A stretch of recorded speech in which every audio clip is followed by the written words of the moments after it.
Hello there, Cosmic Drives of Jupiter and Pluto.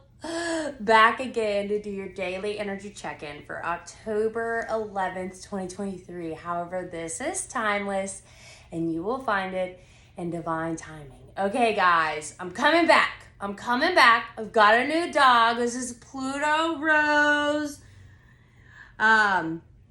Y'all, the eclipses are coming. Okay, so I just want to talk a little bit about the astrology, and then I will do the cards for the day and see what's going on with everyone. But it's eclipse season, okay? Eclipse season is here on Saturday, on the 14th, and I think it's around like 2 p.m., 1 p.m. We have our annual solar eclipse in Libra.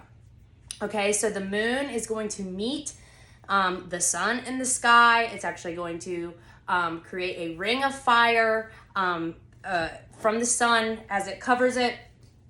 And eclipses are extremely powerful, okay? Eclipses create big change in our life, unexpected change. For me, I got a dog, okay? So I've got Libra is in my 12th house, and my 6th house is Aries. 6th house is pets, day-to-day routines, service to others. So depending on where Aries and Libra are for you, depending on what houses they're in, it will tell you about the themes that will be changing in your life during this time, over this 18-month eclipse cycle that we're having. The North, I talk about this a lot, the North Node of Fate and Destiny, and the South Node from past lives, past karma, etc., are in Aries and Libra. And that is why we are having eclipses there, okay? So it is all connected also with the nodes. So yeah, so not only, and I talked about this before, but with the North and the South Node in Aries and Libra, there's relationships and independence are huge themes that are involved here, because Aries is independent AF. He's a starter, go-getter. These are both cardinal signs, so the initiators. And Libra is about partnerships and balance and give and take, okay? And we've got the South Node there. So the South Node is losses, karmic endings, losses, whatever, closing things out. There's definitely going to be a focus about your independence and your balance of give and take in relationships over this 18-month eclipse cycle. But then depending on what houses that Aries and Libra are for you will tell you more about what areas of your life that are being affected, okay? So like I said, I ended up just unexpectedly adopting a beautiful, amazing pup, Pluto, because I've got Aries in my 6th house of day-to-day routines and service to others and health and small pets. And for me, so with all of this going on, Pluto has been squaring the nodes of fate, okay? So when Pluto is involved in anything, it is death, rebirth, permanent transformation, okay? A lot of healing and change happens with Pluto, but not for the best. You know, Pluto is also power, authority, the government. So things are shifting right now, okay? Things are very fatedly shifting and changing. For me personally, I've got my Aries moon within these same degrees. So my moon has been in a tight square with Pluto, literally like the day I got her, and yesterday is when it's just stationed direct. There are big changes going on with Pluto, okay? So you may be feeling heavy, you may be feeling exhausted. Things are going to be triggered to come up to change. And depending if you have planets, if you've got planets or some placements that are in the cardinal signs, the later degree cardinal signs like me, so that would be if you've got planets, points, degrees in Capricorn, Cancer, Aries, Libra, then you're feeling this even more, okay? The eclipse is going to be happening, I think, at like 21 degrees. So anywhere between like the 17 degrees to like 25 degrees. My moon's at 27 degrees, but it has been, the node has been on it. So either way, you'll be feeling these changes more. So if you look at your birth chart, you can find out a little bit. We've also got Mars finally leaving Libra and going into Scorpio tonight at like 11:15 New Orleans time. I am so excited about this. This is why I had to take a little bit of a pause All these planets going through my 12th house was really difficult for me. I feel like I'm coming out on the other side of it now, but it was very hard. Now Mars moving into Scorpio should be good for everyone because Scorpio is ruled by Mars. So that means Mars is extremely strong there.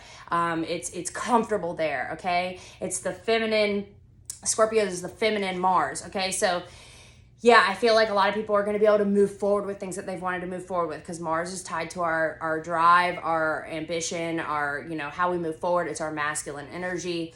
But also please be careful and be warned of just like aggression or violence or anger. I know there's so much going on in the world, but just even in your day-to-day life, because Mars is so strong there, I worry it's going to be a little bit how like this Mercury was in Virgo, because Mercury is, when it just went retrograde in Virgo, like Mercury's strong in Virgo, but it ended up being pretty difficult. Like it was like over Virgoed, you know what I mean? And I'm a Virgo sun, so. All right, so with that long-winded, sorry, a little scattered because I've got my new baby here, but I'll get used to this. We'll get a system down. Let's tap in and let's see what is going on with the collective. Hope everyone is doing okay. I should be back to doing my daily energy check-ins. I said I was taking, about 2 weeks ago, I was like mentally, I have to take a break. I wasn't sleeping because of Mars in my 12th and all these other things with this 12th house. And, but now with Mars, I said when Mars moves into Scorpio, that's when I'll be back on my grind. And here we are. So I'm really excited about that. So let's tap in. Let's see what's going on with the collective.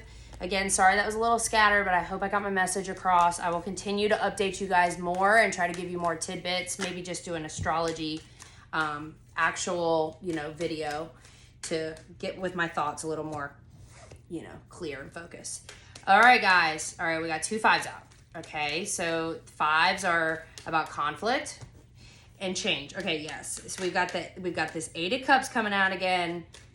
I like to see this. So that's another 5.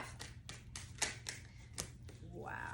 Okay, guys. Let's see. 2 more. Yep. Yep, and the bottom of the deck energy. Yeah, the bottom of the deck energy is the Page of Wands and the Ace of Wands. I don't know why I felt called it's both. And then we've got the Hermit, that Virgo energy. Hermit is that soul searching time, the soul growth time. This is where you do shadow work. This is where you do internal healing and isolation. But the bottom of the deck energies, I feel like this is people coming out of this. I feel like a lot of people probably went into hermit mode like I just did over the last month, if you will. But the Page of Wands is like someone who goes after what they want. I feel like this was the bottom of the deck energy the other day.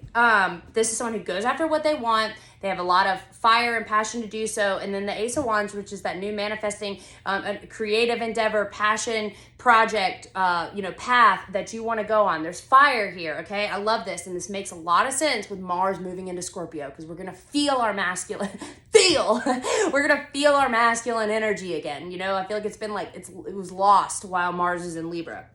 Okay, so then we've got, I like this, guys, because we're moving away from whatever these conflict cards are. We've got the 5 of Wands and the 5 of Cups. So the 5 of Wands is conflict with others, okay? This is fighting. This is also like moving parts in the background, like things kind of getting sorted out. The 5 of Cups is about regret, loss, sadness, guilt, grief.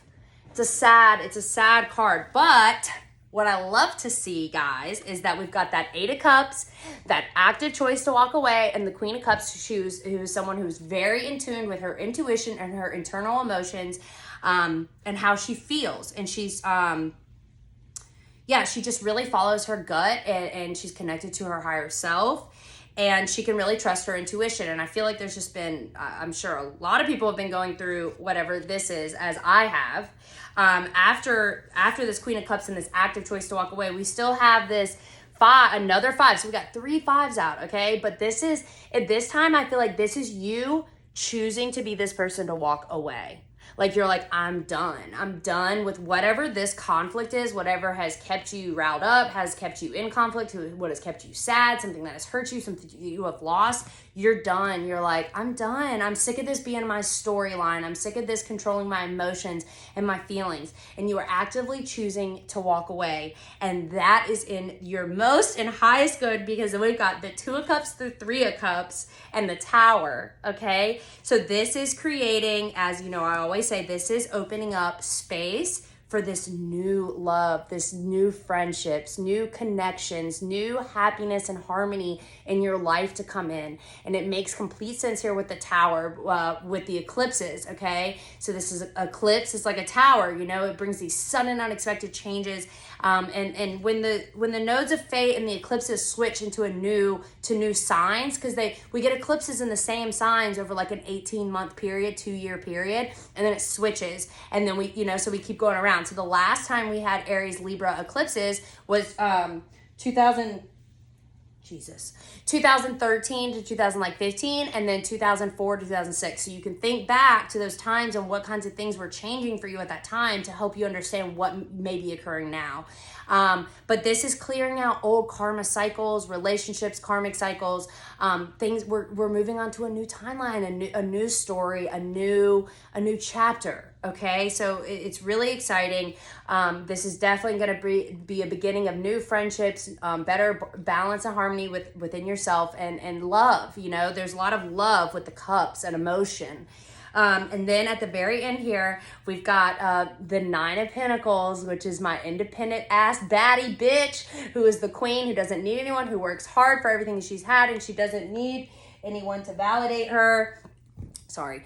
Or, you know, she doesn't need anyone else. She knows she's sufficient in her own, when it comes to her abundance, but, you know, also just like her heart space, physically, mentally, emotionally, and spiritually. And we've got death. So this is that Pluto involvement. This is why I got the death tattoo as a Scorpio rising. The modern ruler is Pluto, death and rebirth and transformation. There's a whole new cycle of this Aries independent vibe, okay? So let anything go, walk away from anything that has been just fucking with you, you know? Like anything that's messing with your emotions, like, or you know, taking your power away from you. It's time. We're walking away. No longer. We're moving into a new chapter, a new timeline with these eclipses, okay? So now that we're at a 12-minute video, I'm going to wrap it up. I'm sending you all so much love. Me and Pluto are sending you so much love. You see that? That's love. Hang in there, okay? I will be back for sure doing my daily thing, for sure by next week, but I will continue to try to update over the next, you know, few days or weeks. Okay, great. That was part of a blanket. Okay, all right, so I'm sending you all so much love, and hang in there for eclipse season.